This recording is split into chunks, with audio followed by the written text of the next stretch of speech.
Welcome back. And at the corner of Chestnut and Broadway in Berea, you can see colorful creation curated by those in the community. Joining us to tell us more about the Crochetmas tree in Berea are a few of the creators of this project. We've got Betsy, Whaley, and Jess, Estridge. And let me tell you all, we heard a story about this when you all first did it. And what a fantastic idea. And it's beautiful. Yeah.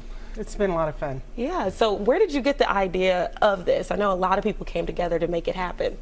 Well, the idea was floating around on Facebook for a while. There was a group in New Zealand, a crocheters group, who did a tree like this, bigger than ours. But the idea had been floating, could we do this in Berea? And so during the pandemic, I had put a post on one of the local groups to say who'd be interested in helping. And a lot of people stepped up to do it.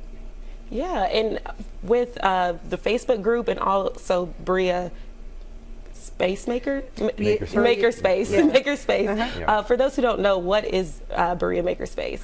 Berea Makerspace is a collaborative a community workshop. We members join to have access to various tools, woodworking, metalworking, things like that, and just space to use them. So it's great for people who can't afford them directly or don't have the space for that kind of stuff.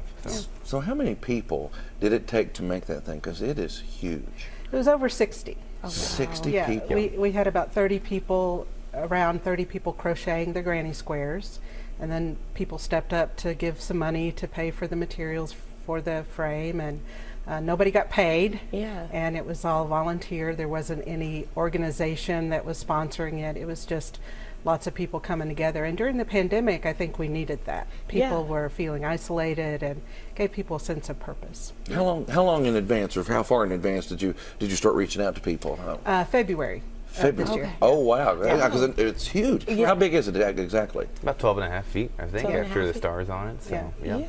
What was the process in making? I know there's like metal underneath. It's not just, crocheting because you have to have it. What was that process like? Yeah, well, Jess, I'll let him talk about the frame. Yeah, it was a pretty short time span. They came to us in October to talk about the tree part of the Crochetmas tree, and so I came up with a design. I had my colleague Eric Keller help me with fabrication and also preparing some materials. And then there was a lot of, at that point, of assembly on site. It's not something we really could pre-built and just bring out there. We just sort of drug it out piece by piece and spent several days just sort of tying it all together and then helping the crocheters get everything on top of that.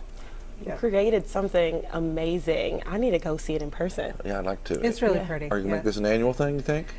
Well, it looks like that's what the group wants to do. Awesome. So we're hoping to have some things in between, but yeah. Awesome. Yeah. Well, thank you all so much for being with us and for spreading the holiday cheer, because that's putting a lot of smiles on people's faces. Right, one square at a time. Yeah.